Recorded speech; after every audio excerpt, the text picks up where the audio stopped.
I'm going to show you how I shim the LS oil pump to center it.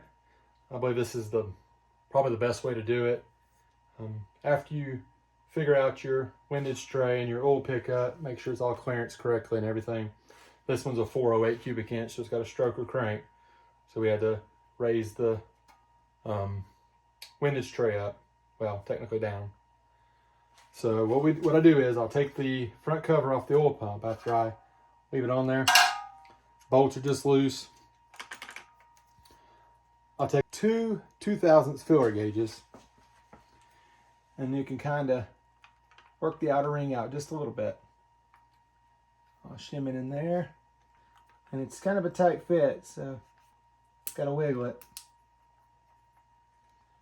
Now that that's shimmed, now you can tighten this up, and we know the clearance between the ring gear and the housing is clearanced evenly. That's the most important part. So then you can tighten up your bolts, and then pull your shims back out, put your cover on, and then bolt in your pickup tube. I like to put Loctite on these, so I'm going to do that.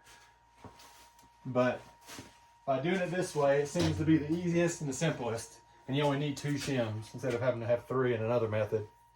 Either method will work. I know this one looks funny. I got the heads taped up. It's got the Trick Flow 220s on it. I'm going to paint the block here in a minute.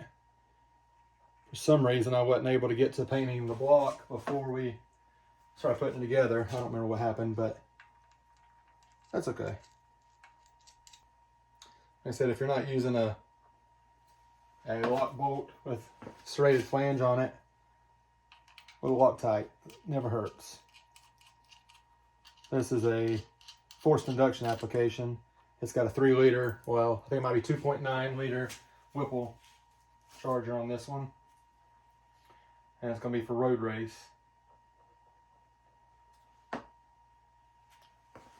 So it's going to be put to the test. And you sure don't want any fasteners coming loose. One thing about a race car, you'll always find the loose bolts. Next after that, we'll just torque the bolts and put the cover back on, and that'll be it. But that's how you shim an oil pump housing. Like I said, I'm going to tighten these down here in a minute. Appreciate you. This is Matthew with RT Precision Machine, and I hope you have a good and blessed day. Thank you.